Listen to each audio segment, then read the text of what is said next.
We are ready to start the last session of the day and probably the most important one, the Global Clinical Engineering Alliance annual event. I hope that you are in the lobby, and if we can get a slide that has this logo on, Kali will put it up for us.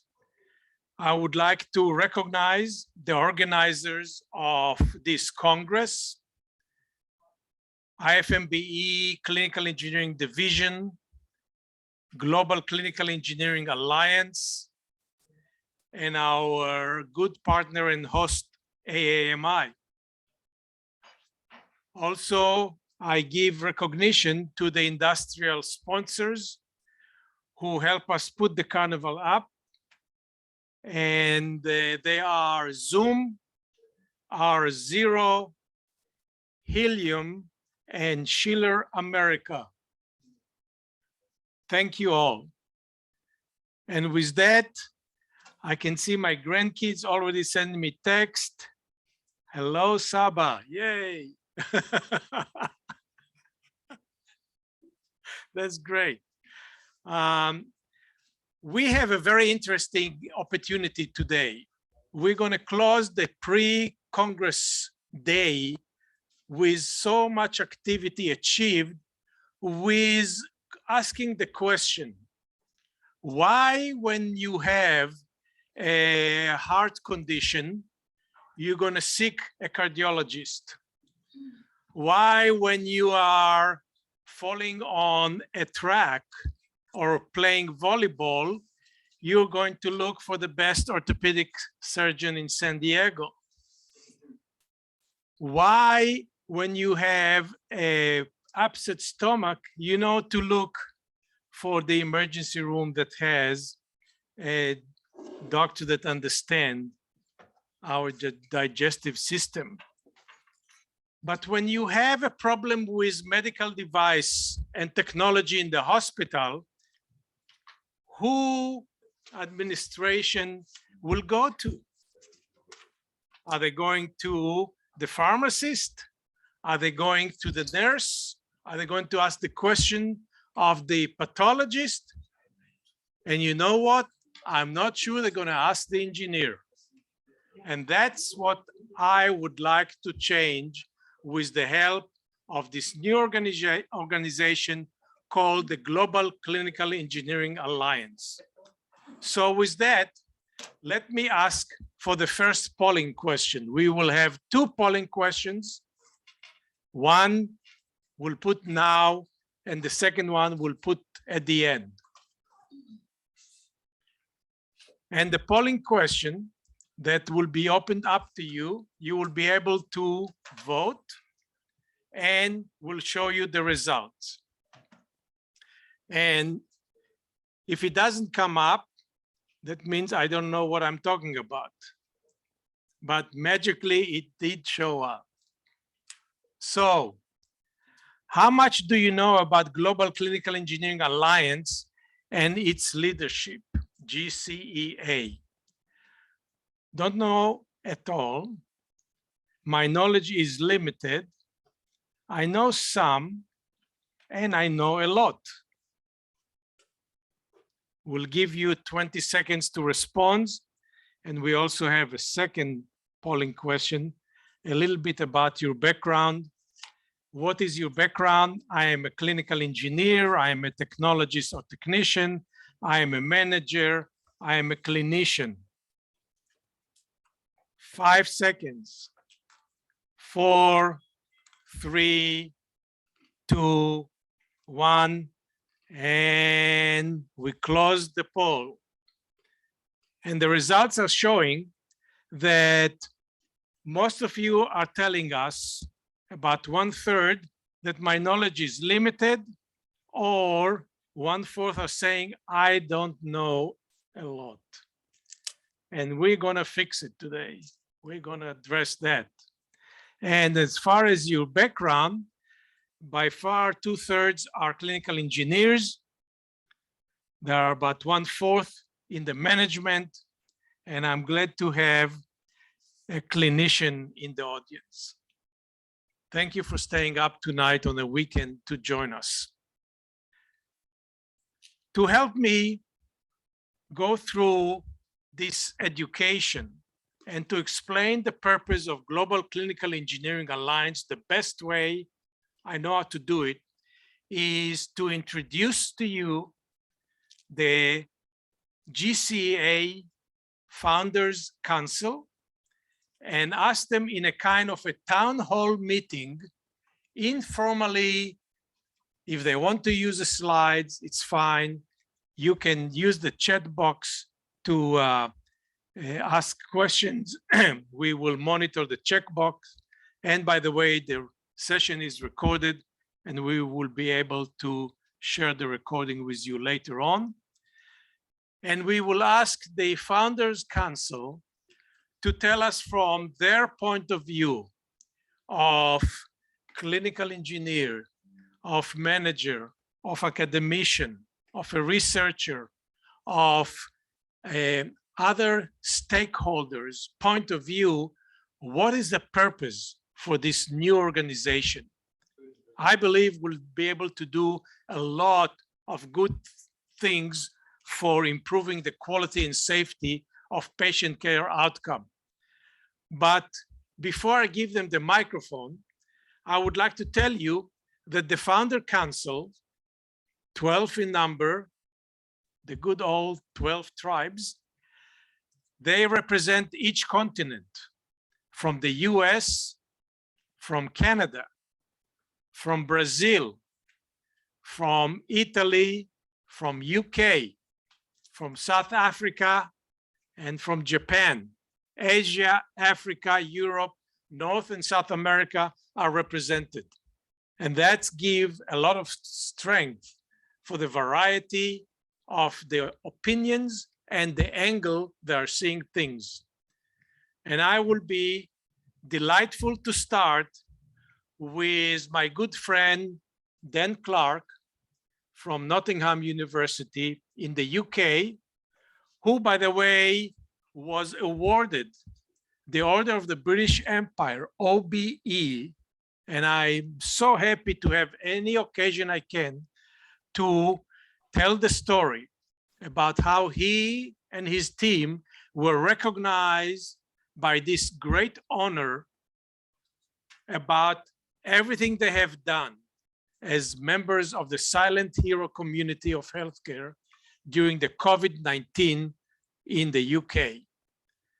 With that, I'll give the microphone to Dan and we'll ask him to tell us, why did you join the Founder Council and help us to create, initiate, and organize it? Dan? Yeah, Dean, thank you very much for that introduction, and good evening, good afternoon, good night, depending where you're viewing us from today. It's fantastic to have you with us today.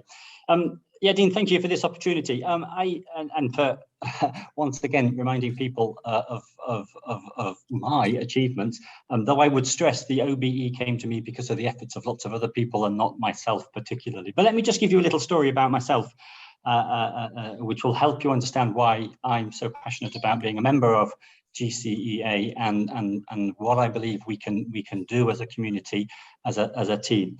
So I've been very privileged to have had a long and some people might say successful career, but it's all been by fluke. It's all been by luck. When I first started out, I was actually a physicist. My first degree is in physics, and I applied for a job in medical physics in a UK hospital, and I didn't get that job. It was a job in radiotherapy, and I was disappointed at interview not to get that job. But one of the panelists at my interview was a clinical engineer. And outside, he then offered me a job to be a clinical engineer because of my background in optics, particularly, and electronics. So by fluke, by accident, I started out not as a physicist as I'd always meant to be, but as an engineer building lasers and optical systems. And I was incredibly lucky to find myself in a very large medical physics and clinical engineering service in the UK. And I joined at a time when lots of other young people were joining. I was a fresh graduate. and I joined at a time where several other young graduates were joining. And I was incredibly fortunate that the UK, the NHS, had a training scheme in place for physicists and engineers. And I joined that training scheme and was supported by a lot of really experienced physicists and engineers who taught me an awful lot about how to be a medical physicist, how to be a clinical engineer. And I was really lucky to be part of a cohort of students going through that. I was really lucky that my immediate manager at the time was incredibly supportive. He insisted, really encouraged me to go to meetings, first just to attend meetings, and then later to present at meetings, and then later to lead people at meetings and run meetings. So I got used to running professional meetings because of the work that I was doing and because of the manager I had at the time. So I was really lucky to find myself in that position. And then after a while, I graduated from that scheme. I became a clinical engineer. I worked for many years in the north of England. And then I took a job as a head of department in Nottingham. And I was really lucky that I found myself in a big hospital right alongside a major university, not just a major university, but one that specialized in research in healthcare technology. So I found myself doing academic work as well as shop floor clinical engineering work. I managed to get a PhD through that route. After a while, I became an honorary professor at that route. I led a number of research programs and supported people on how to bring medical devices, how to bring new technology into hospitals, into the NHS. So I was incredibly lucky to find myself in that position and be supported by academics as well as clinicians in the major hospital. So I've been incredibly lucky at every turn. And I've done well. I've been fortunate. I found myself getting good jobs, getting jobs surrounded by brilliant people who've helped me and supported me. And now when I look back, I've been a clinical engineer now my career, 35, 36 years doing this job that I love. And I look back at how lucky I've been, how privileged I've been to have all that support. And I recognize that not everybody has been as lucky as me. And not only in my own country, in the UK, not everybody's been as fortunate as I have, but you look around the globe and a lot of people are doing incredible work in much tougher circumstances, in hospitals where they're not necessarily supported by a national training scheme, in hospitals and where there isn't the facilities and the resources that I've been fortunate to have, and they possibly haven't had people around them who've supported them. So all the help I've had throughout my 36 years that have led me to a position where I'm now head of a large department. I'm a professor of engineering. As Yadin has said, I've been fortunate to be honored with an OBE in recognition of some of the work that me and my team primarily did during COVID. And I look back at my career thinking how lucky I've been, and I think I owe it to the career that I've had, to all the people who've helped me to give something back. So I would love to give some of the luck that I've had and some of the lessons that I've learned along the way to give back to the profession. And I believe that GCEA, the Global Clinical Engineering Alliance, is the vehicle, is the forum, is the team through which we can do this. So I'm looking forward to trying to provide some of the support I've had throughout my career and help other people as much as I possibly can, and help GCEA to help other people as much as I can. So I'm hugely excited to be part of this team, hugely excited about the challenges ahead of us, and there are lots. I don't deny that. But we've got some fantastic people in the room today, and I'm absolutely up for the challenge. We're all absolutely up for the challenge of supporting people working in clinical engineering wherever and whatever they're up to make our profession stronger and better together. Yadin, thank you.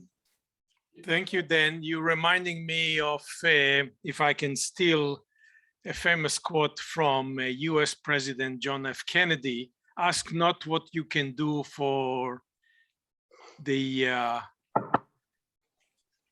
ask not what the profession can do for you, but what you can do for the profession. Now exactly. I got it right. Exactly. Fantastic. Thanks. And Dan, I want to say thank you very much for all your contributions. Even though you're a very busy person in UK, you've made plenty of time to help us out, and I appreciate your area of expertise. Fantastic. Thank you. And Dan, we don't believe all the stuff about luck. No, true. It's true. I fluked my way to here.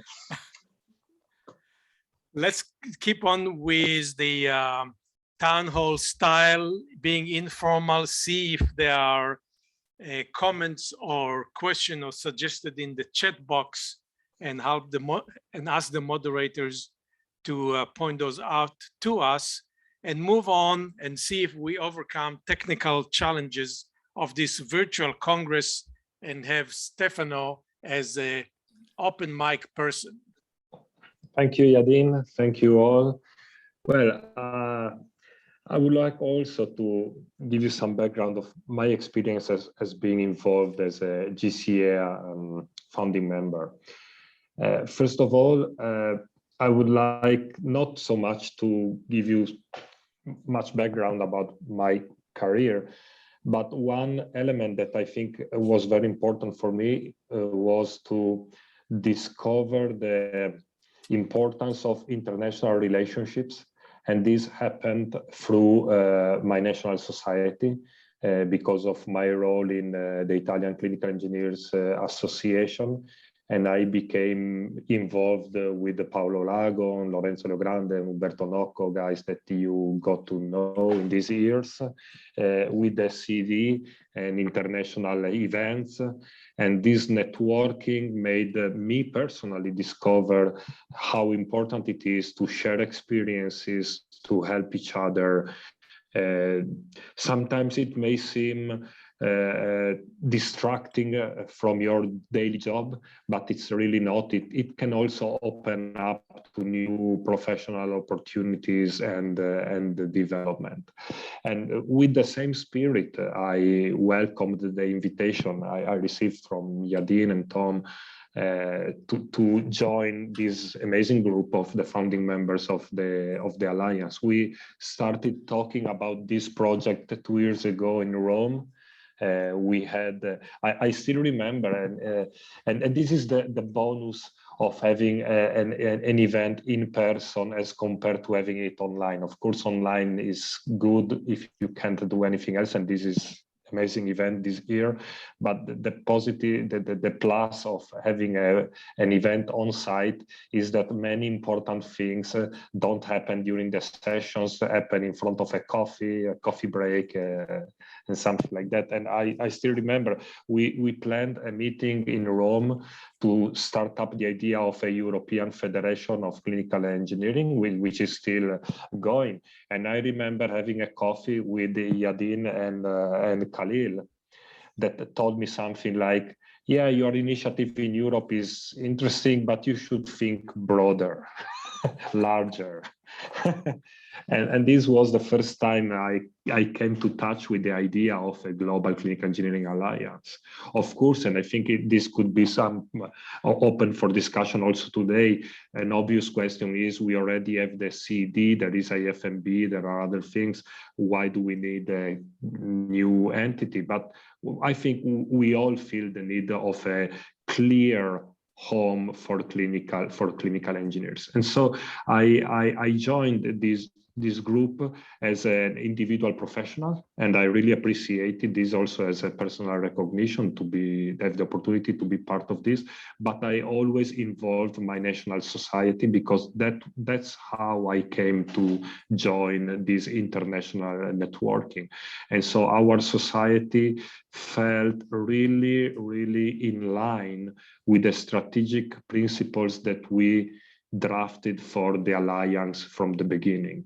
And this was a very powerful help in moving on, also in the first steps of writing the bylaws and all these technicalities that are important but time consuming and so on. But because we had a clear goal in front of us, and this was, as I said, clearly aligned with the strategic goals of our national society, and we finally joined as an association a few weeks ago. And I had the opportunity to speak of our experience during the first webinar that we organized as a Global Clinical Engineering Alliance with the leadership of Khalil for the training committee. And the first webinar was about why joining Gcea, what can Gcea give to our profession? And I presented the experience of the Italian Clinical Engineering Association in joining this alliance. And yeah, I feel that there is so much that we can give and so much that we can get. As Yadin was quoting from President Kennedy, we also feel the same. One thing that we wanted also to make clear to other societies that are considering to join the alliance, and somehow some of them feel, but we don't have the time, the resources. It's all voluntary work. So everyone can commit to what they can at individual per level or as a society. So nobody should feel obliged. Of course, if you make a commitment, you have to follow up, but nobody should feel obliged, because as the community grows, there is this snowball effect that many people are going to help. So I remember closing my presentation during the first webinar with a call to action to the other societies to join the alliance now, because I think that this is one of the most important things in this specific moment, to have as many societies joining as possible to make this new entity meaningful in terms of being representative of global clinical engineering. I'm proud and honored to be one of this small group, but we are, you know, like milk. It lasts sometimes, then it expires. It shouldn't last too long. We have a mission to accomplish, to start up, but then we have to pass to the proper governance of an international alliance with the national societies and so on. So I think that this is our main goal, to be able to make ourselves obsolete, because a lot of societies have joined, and this is really representing clinical engineering worldwide. Thank you. Thank you, Stefano. Coming from Italy, you know a lot about milk, because I love the ice cream there. So I know that that's a good skill that you have. You know, you talked about the view and getting a larger view than the EU, than the European Union, when we talked early on in 2019. Just as a sense of humor to enlighten the day, on one of the polling question earlier on, I asked the question, what continent you coming from? And I put, you know, the continents we have, Africa, America, and so on. And just for the sense of humor, I put other. And we got one person selected other. And I wonder, what is that all about? And the moderator is telling me, must be the International Space Station. So we are not global, we are a galaxy now, galaxy of clinical engineers. But humor aside, we appreciate your comment and would like to move on to Mladen, but we have another comments from the audience here. Yes. Stefano, I think that one of the things that you didn't say, and I'm going to say it, is what makes me warm in my heart is your giving your time, and you have quite the network. And it's a pleasure to know that a clinical engineer can use a screwdriver. Can use a screwdriver. Yeah. Well, yeah. Well, you know, I work in consultancy, so I read a sentence some time ago about yes, I graduated, so I'm a doctor, but I'm not a doctor that saves people, and yes, I'm an engineer, but I'm not an engineer who is able to build anything. But actually, thanks to Wayne, I was able to attach some patient monitors on the walls of a cruise ship, so I can now say that I'm not only a consultant, but I can also use a screwdriver. Pretty amazing experience. Great. Let's take a jump all the way from Italy straight down to the crossing of the two oceans, where the winds are blowing and the waves are high, to Meladen Poluta in South Africa. Thank you, Yadin. Well, greetings to all. Just to say that my parents originally come from what is now Croatia, and when they first traveled to South Africa, they left Italy. They left Trieste on the Voi-Triestina line. So I've got close connections to Italy for a number of reasons. But yeah, just your last comment, Yadin, about this person from the other country. I thought it could even be Elon Musk, who set up a temporary pilot station on Mars. But your first comment, I think, made me think about a colleague of mine, now deceased, who at the time was president of our Clinical Engineering Association, and he worked in the private sector. And he was very concerned by the lack of clinical engineering recognition and capacity in the private sector. This is now in the mid-1990s. And whenever he made a presentation, he would start with a slide which showed an aeroplane, and he had a slogan below it which said, would you and your family board this plane if the plane was maintained by the airport electrician? Because that's what was happening at the time in many private hospitals. It was essentially the hospital handyman who was looking after the medical equipment.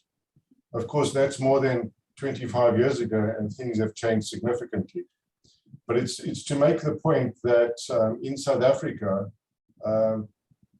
particularly in the private sector, but perhaps more so in the public sector, clinical engineering has been around for some time, and yet in an important sector, it took a significant effort to get a proper recognition.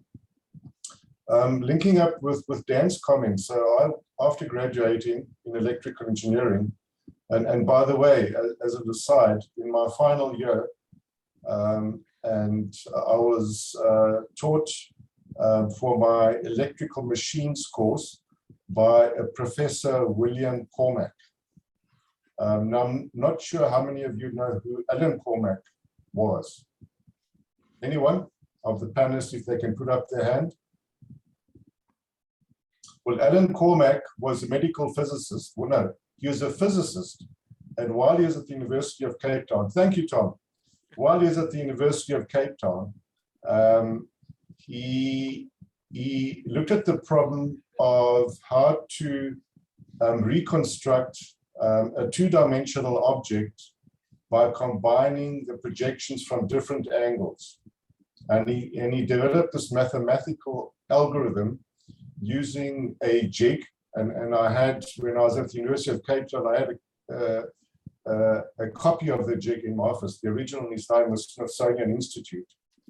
But essentially, he developed this mathematical algorithm and published it sometime in the 1950s. He then left South Africa, went to Tufts University in the US, where he carried on his professional career. And then EMI in the 1960s were making lots of money from selling records of the Beatles. So they decided to invest in medical devices. So they supported an English engineer, Godfrey Hansfield, who developed the electronics behind the first CT scanner, because the challenge at the time was to be able to differentiate the soft tissues within the skull of the brain. And lo and behold, what happened, long story short, was that Godfrey Hansfield and the team ended up using Alan Cormack's algorithm that he had developed more than 10 years earlier.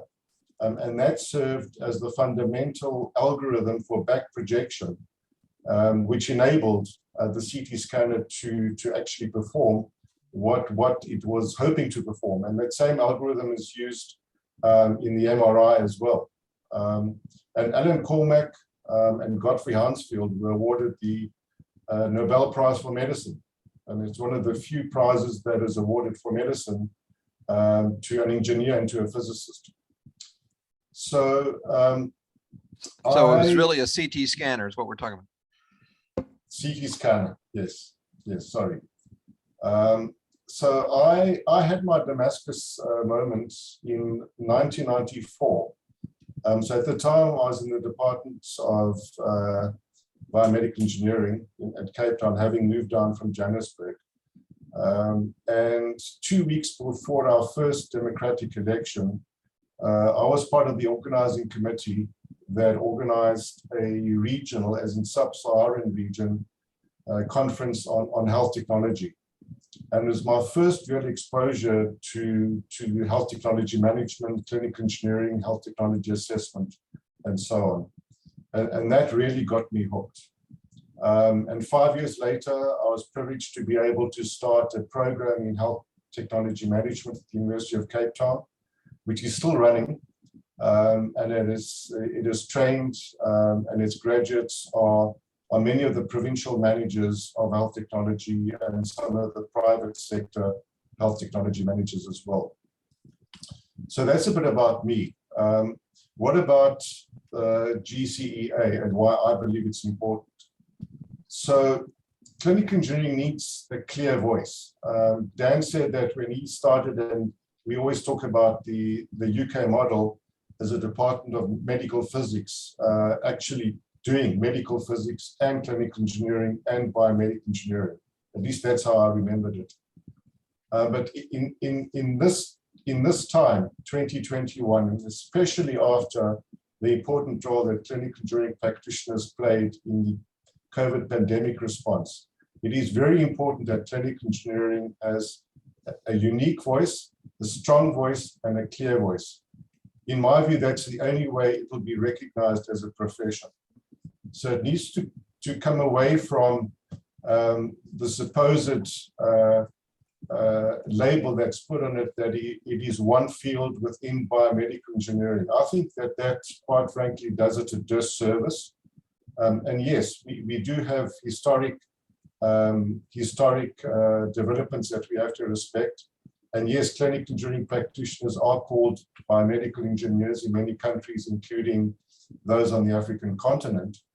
But that is no excuse for saying that clinical engineering must not advance in its own right and develop its own identity. In my view, in fact, the scope of clinical engineering is broader than that of biomedical engineering.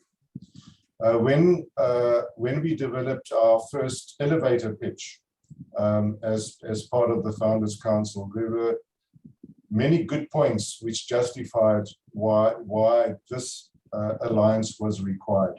And we even developed an elevator pitch. So what would you say to your boss or to your hospital manager or to your Minister of Health if you bumped into him or her in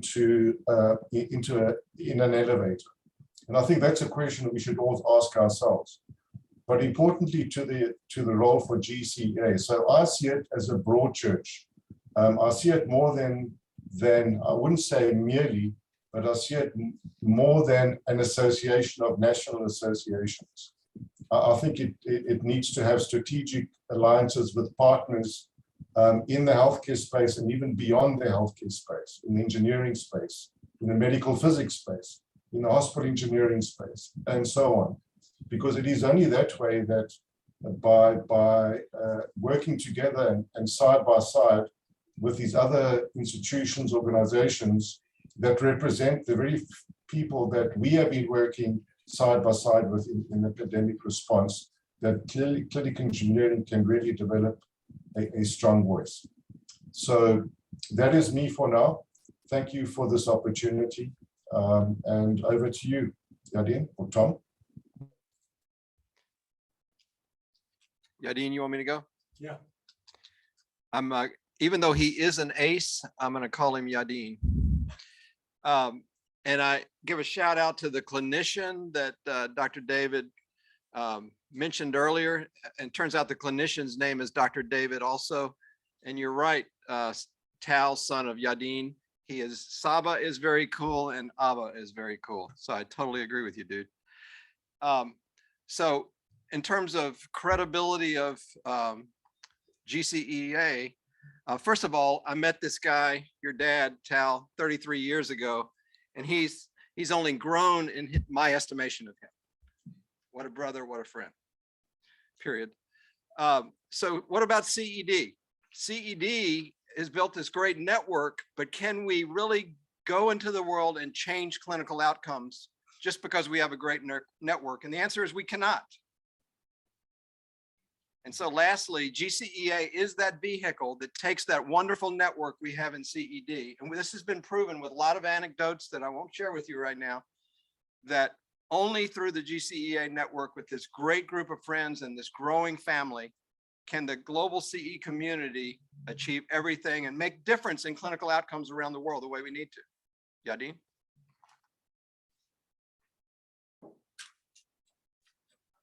Perfectly said, unbelievable.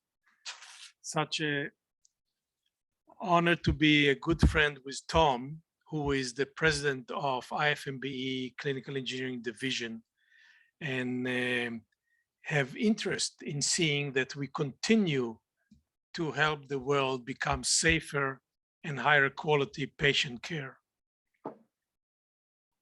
Thank you, that's great. I would like to ask Jim Weir from US Arkansas to tell us about membership opportunities within the GCA organization. Jim? I guess I'll tell you about membership and then I'll tell you about me. Membership, we got a few members. We've got, I think 8 organizations that are members and 1 individual. Put all those numbers together though, we have, there's these people over in Japan that have a few members, like about 20,000, I think that's right. We got a couple of thousand from Italy. So we've got, we probably have 24,000 members or so kind of thing. And I think we need to push this. I think it's something that as we get more members, then I think GCA has more recognition.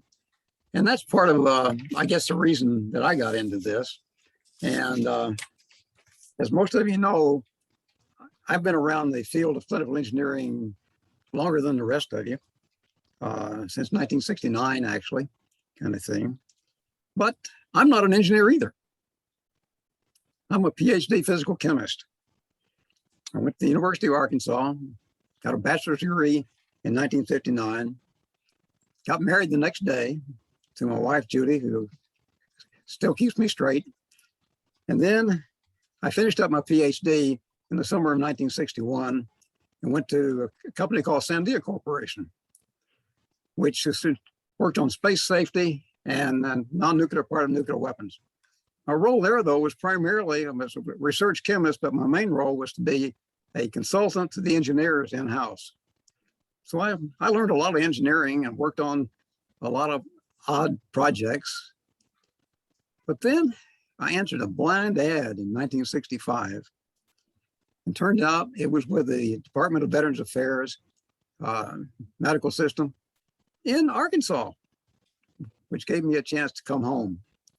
Well, that was 1965, so I figured, I'd probably get drafted and go to Vietnam.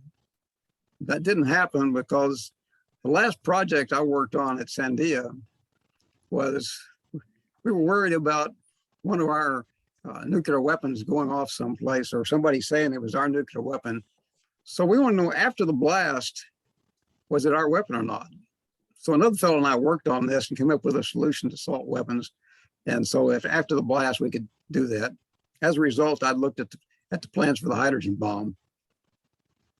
As a result, I couldn't leave the country for at least 10 years. So that kept me out of the military for sure. But there, I initially started working as nuclear medicine research and also supporting research in the VA hospital system in the southern part of the United States. And then about 1968, I ended up, some congressmen decided that we had a lot of unused medical equipment in the VA. So I helped with my physician I was working with to come up with a program to redistribute medical equipment. That's how I got into the medical equipment field, based on that. As a result of that, though, at the same time, I started a university program training technicians to work on this medical equipment that we were looking at and reevaluating. So in 1972, I was on a committee with hospital directors, and out of that committee, and I was the only person that had any kind of medical equipment background, that came the biomedical engineering program for the VA. So was training people in that area. Also, I happen Only to 170 hospitals in the US. right. But actually, in 1969, it was the first time I was made a presentation on that on the maintenance program of the VA. They asked me to make a program, make a presentation on the maintenance program of the VA. Well, I thought that's pretty good. Well, it turned out we didn't have a maintenance program. So that's really how everything came about. Somewhere about that time, I also met Dr. Cesar Casparis, who coined the term of clinical engineering.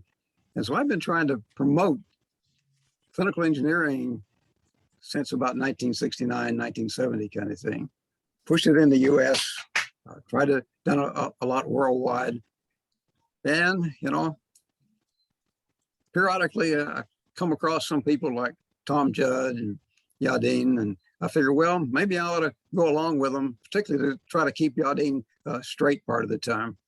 But I think this is an area, and I think, he's led us real well and put together a real good group of people for the Founders Council. And I've enjoyed working with the people. And somebody asked me, why are you still doing this? Tomorrow's my 85th birthday kind of thing. Yay. So anyway, but I think it's going real well. And I think, we're hopefully, I'm going to see that the day whenever clinical engineering is accepted worldwide. Tom assures me that's in a short period of time. So I'm going to be around for at least another 20 or 30 years. So I guess that's okay. That's good enough. Right on. Thank you very much, Jim. Jim's stuff earlier in my career was the best stuff I ever read about clinical. And from around the world, we all wish you a very happy birthday. Great, Jim. Thank you. We next will go to Elliot.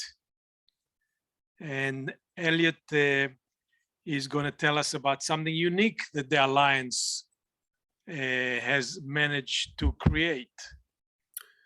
Well, I'm going to tell you several things. Starting with my background goes back to the early 70s and began working at ECRI in 1975 and developing the maintenance management programs, and also began a master's degree that crossed over to IT. Lo and behold, in '78, I became the chief information officer and built a network of tools, and also started working with PAHO and WHO.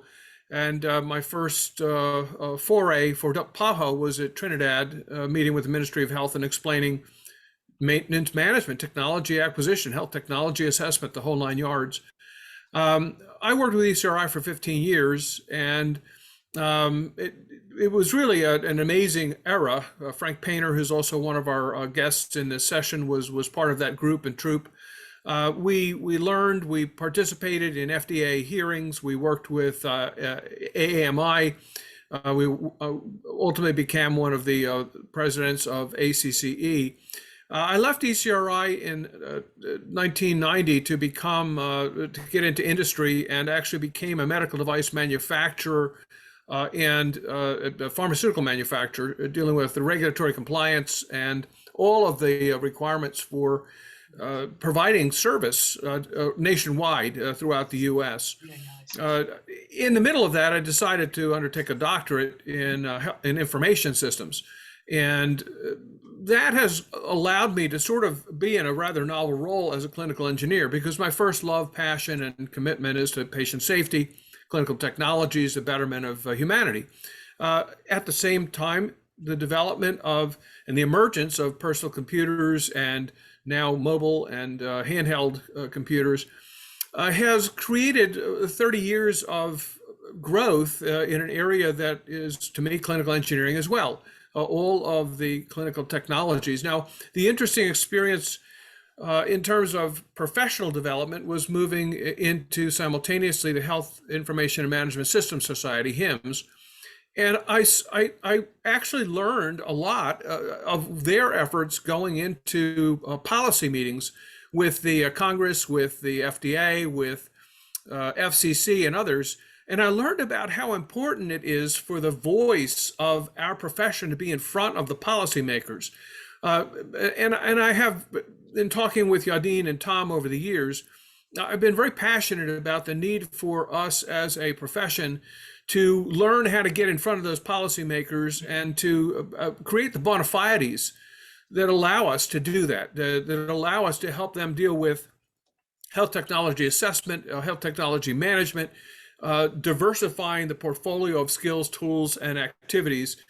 And I think the Gcea is really the important platform for that. I've had the good fortune of traveling all over the world with many clinical engineering associations, the Middle East, Europe, Latin America, the Caribbean. I haven't yet made it to Africa. Mladen has invited me, haven't had the opportunity. But what I've seen is we have many powerful leaders, but we haven't put our shoulders together. We haven't locked our shoulders together and leaned into these major issues of the evolution of technology, the evolution of safety, and the immense challenges and opportunities that machine learning and artificial intelligence provide for us in the future.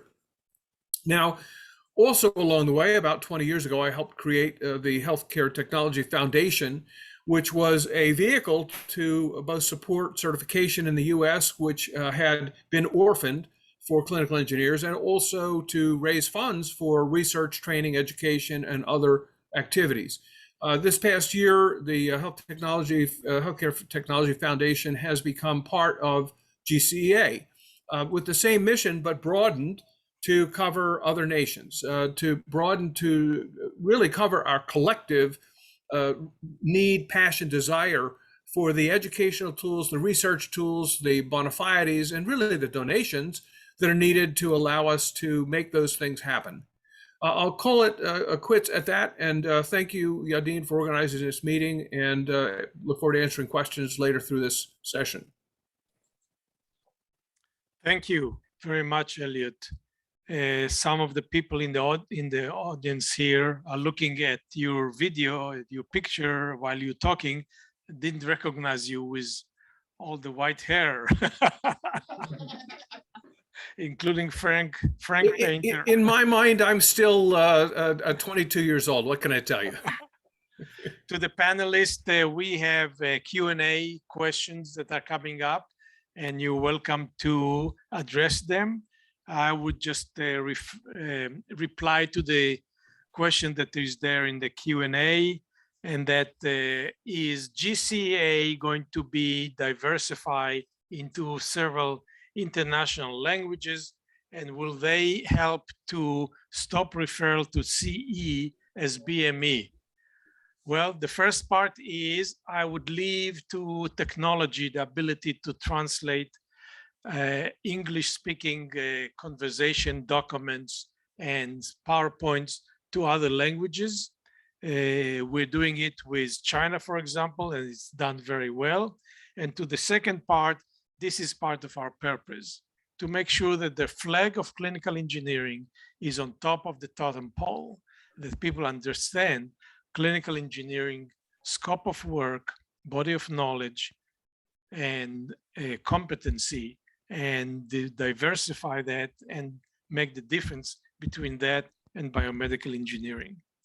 With that, let me move on to the next panelist, who usually had to stay up in the middle of the night in order to participate in our monthly meeting as we develop and build this organization. I'm addressing Keiko Fukota from Japan. that while we meet in the US early morning hours, it's midnight over in Japan, and she is there helping us, participating and building up the whole recognition program, which results in the first award that will be given during this Congress. Keiko? I thank you, Yadin and Tom and the others. I'm very glad to be here, even though, midnight, early morning, doesn't matter, So let me introduce myself. I'm a clinical engineer in Japan over 25 years. And I have experience to work in the hospital and consultation company and Ministry of Health, Labor and Welfare. Right now, I have been working in Osaka University Hospital as an associated professor. One of the reasons, why, I started to, collaborate with others is that I got the opportunity to join the volunteer work in Uganda for 2 years. At that time, I noticed, how important medical devices in, both even developed country and developing country, because, medical equipment, everybody uses in the world, everywhere. So at that time, I also noticed how important to study the policy and so on. So we joined the University of Leeds to study medical health management and policy and management, planning and policy. And at that time, I have a chance to go to Geneva, WHO, and it's a great chance to meet Adriana. I just called one phone call and say hello to her. And then I think my, opportunity opened brightly, to meet the nice people. And also I had, chance to meet Dr. Yukiko Nakatani. And she also gave me an opportunity to work in Ministry of Health, Labor and Welfare in Japan. And so my, experience skill is going to meet the nice people. That, one of the reasons why I, participated in the Gcea funding member is people, Yadin, Tom, Dan, Stefano, Nicola, Shana, Kariroy, Murate, everybody, so, helpful. And they are always welcome to, me, even though, yeah. So that's why, I joined the, GCEA members. And also, I like, they're the objective, capacity building, even though we are getting to be older or having a, more experience in some field, we have to learn until we die. So, and we need to collaborate with others to receive a new, skill and knowledge. So I think, GCEA give us the opportunity to receive a new, knowledge and improve the capacity building.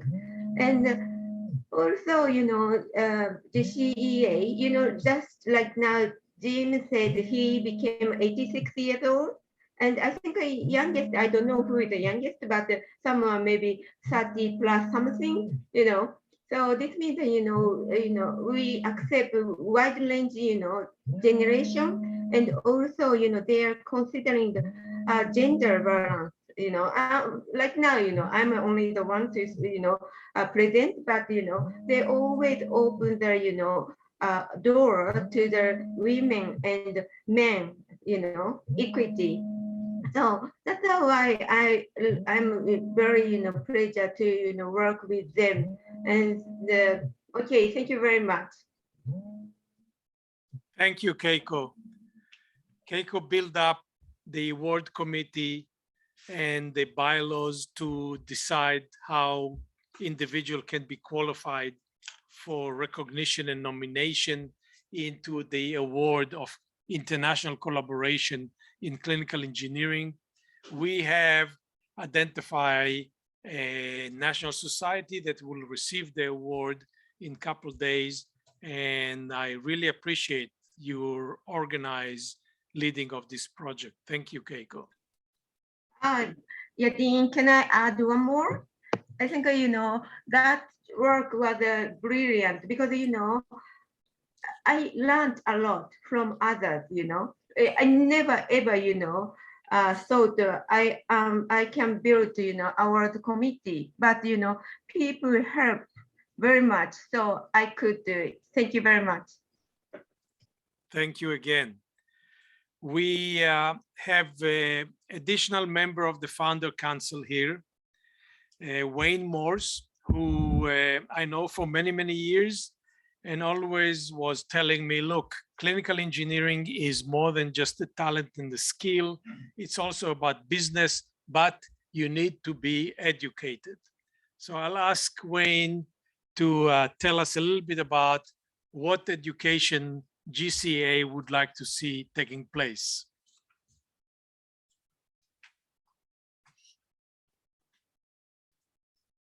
Thank you, Yadin, and congratulations, Yadin, to your success of making this organization very successful or recognized throughout the world and what we've accomplished. It's pretty impressive. So, listening to lots of presentations on this last couple of years, it's a very challenging experience to hear weaknesses and opportunities and how we can better service and support the community throughout the world. And so there are some initiatives that GCA will take on, and looking forward to better reach out in educational programs and courses, and more importantly, utilizing technology as a tool when we can't travel, and making a tool accessible through the technology and giving everybody access to the information that we can tap into our experts throughout our profession and share the worth of knowledge that we have, and able to give them better support. One of the other initiatives that I am working on in that aspect are educational material and videos and books, service manuals, parts, other types of things that are needed in certain parts of the world and don't have access to them. And so we're going to put together some programs to support that. I feel like I need to say that everybody else has talked about their profession and beginning of the world of clinical engineering. For many of us in America, know Dr. Malcolm Ridgway, and I had a unique opportunity to be trained by him and educated by him, well respected here in the United States. I can tell you, I've been blessed to have the opportunities to work with him and share that knowledge throughout the community in the United States. As Yadin has mentioned, that the ability to support professional organizations and leadership is key. I think we all recognize Yadin as a strong leader. I happen to push him a little bit and motivate him and keep him focused. He seems to wander once in a while. But I'm really excited to be involved with this organization and have an opportunity to meet all of you and to be able to support you. Thank you, Wayne. You heard from the founder councils that are here with us in the room, physically or virtually. Hope that you know more about them as individuals and the reasons why they elected to come and help and build this wonderful organization. And there are a couple people in the audience here that asked me a question and a comment, and I will ask them to tell it to all of you out there in the world. And I would call on my dear friend, Frank Painter, and just voice your question because it's a very good question. Yes, so thank you. It's nice to be here. I asked Yadin this question in the hallway, and I was surprised by the answer.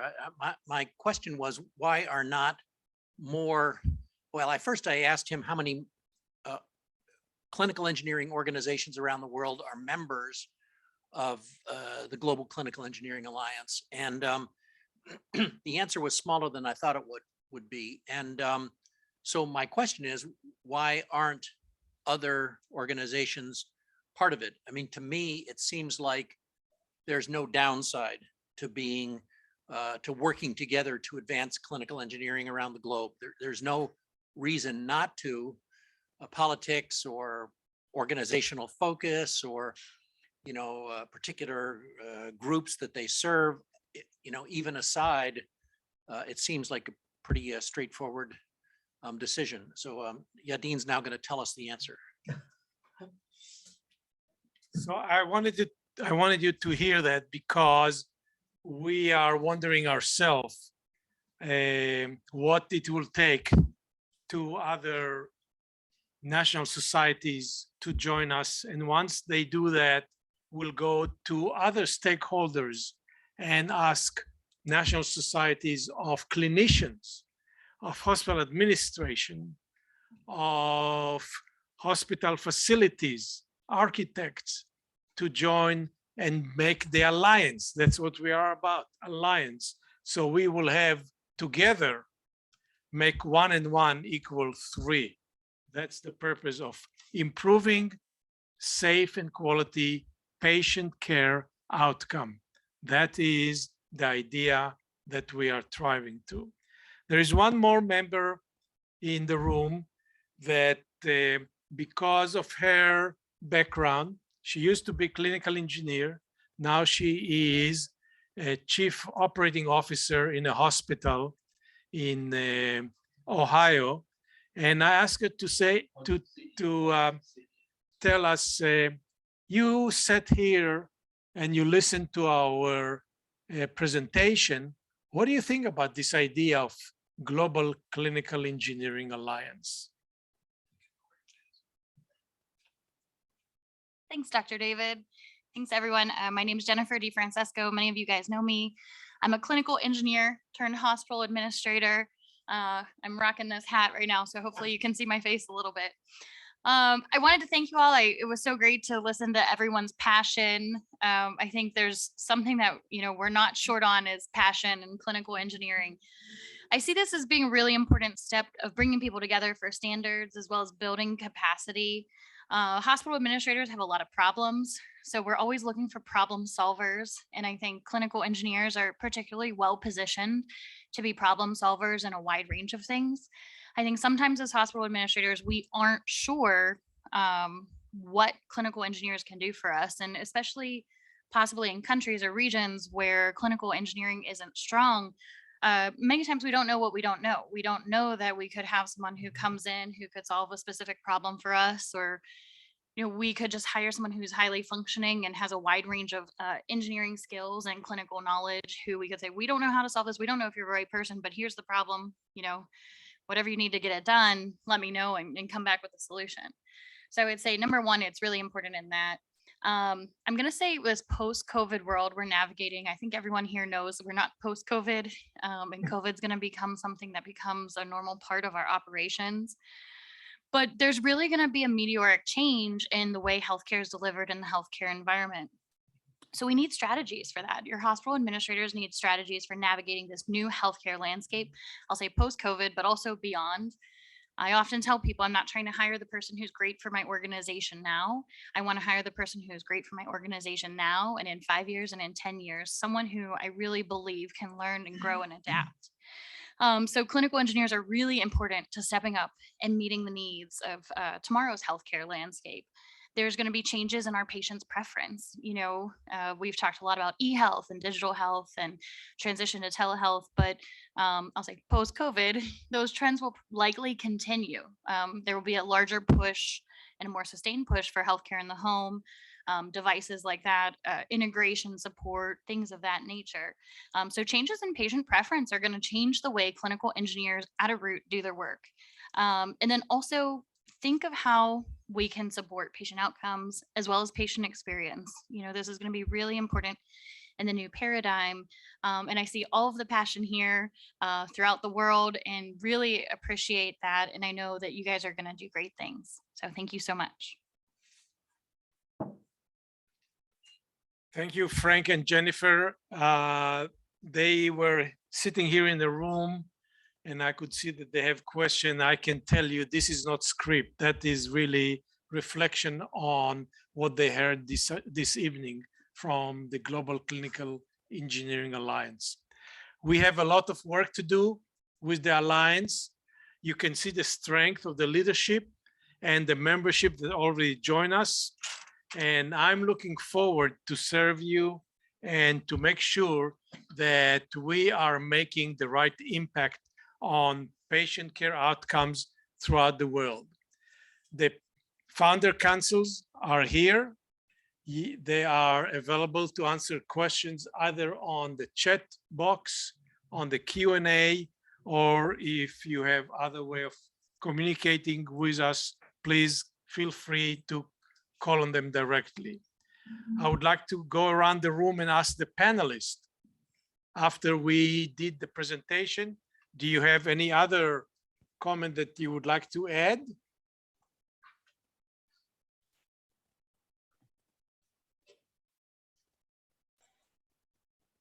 Yadin, shall I jump in if there's a bit of a, you know me, I'm like nature abhorring a vacuum. When the mic goes by, I feel I have to step in. And there was one that I didn't know how long we'd have. Wearing my academic hat, I presented some theoretical academic papers on the role of clinical engineering in the world. And one of the things that I really love about the Alliance is that it aligns with some of my thinking on this. And the key word there is alliance. If you look at the world of health and well-being, I believe there are three partners that we need to bring together. The first is healthcare itself. In the very broadest sense, all over the globe, people are trying to provide healthcare services, well-being services, and that's often doctors and nurses and scientists and others working in healthcare environments. So we've got healthcare as one of the three pillars. The other one is academia. In the world of academia, there are some very, very bright people, much brighter than me. I love surrounding myself with people who are much brighter than me. So I get much fun out of working in academia and seeing young, bright minds. And they come up with some fantastic ideas for new science and new technology, which can be applied in healthcare. So they come up with all the brilliant ideas. And the third pillar that we see in health and well-being is industry. We can have all the great technology in the world. We can have all the fantastic science in the world coming out of our academic institutions. If we don't have bodies, organizations that can manufacture it, distribute it, get it to the patient, get it into healthcare systems, get it onto our patients, then we might as well not bother having those great ideas. So somehow we have to bring those three pillars together: the healthcare providers, the academia, and industry. And if you imagine those three pillars drawn as a Venn diagram, three large circles, the overlapping bit in the middle is clinical engineers. Clinical engineering sits in healthcare. We understand healthcare. We work alongside our healthcare professionals, the doctors and the nurses and the scientists and the radiographers. So we understand healthcare. We're there all the time. We have a foot in academia. We're clever people. We're engineers. We're scientists. We can just about understand what those clever boffins in the universities get up to. So we can understand and we can talk the same language as those. And we spend our life dealing with manufacturers, bringing in new technology that the manufacturers provide, helping manufacturers support their equipment in the real world environment. So at the center of that Venn diagram is clinical engineers. And what clinical engineering can do, what the Global Clinical Engineering Alliance can do, is act as the fulcrum, is act as that central cogwheel that keeps those all moving together. And what's really marvelous is about clinical engineers and about Gcea is that we're at the hub, we're at the heart, we're at the very center of those three pillars of healthcare and well-being. And so that's why I'm so excited to be part of this venture, part of this alliance. Thank you, Dan. With that, I would like to bring the final polling questions up and see if we move the needle. And here it is. Did you learn about Global Clinical Engineering Alliance? did not learn much. I know now much about Gcea. I know much more about Gcea, and I know more and also would like to join.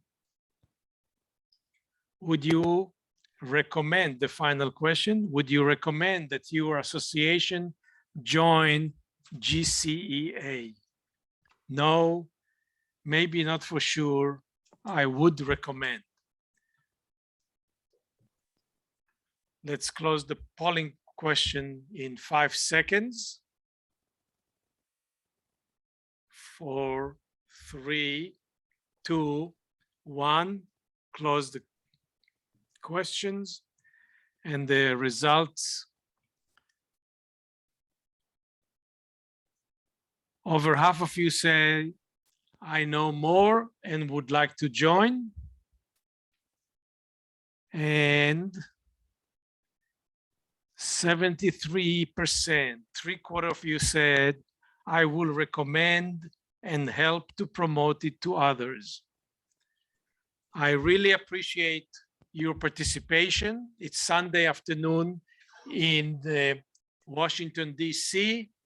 It's early morning in Japan. And to all the panelists, I appreciate you taking the time to share your background and your vision for this organization, and why should every national society should join the Alliance. If you have any final comments, you're welcome to make it. Otherwise, I'm standing at this podium since 9 a.m. this morning. It's 7:15. That's about over 10 hours. And I want to go to have a nice dinner. So thank you all very much. And we'll see you tomorrow. Take a picture of the gallery. All the panelists take a picture. 1, 2, 3. Okay. Good night, everyone.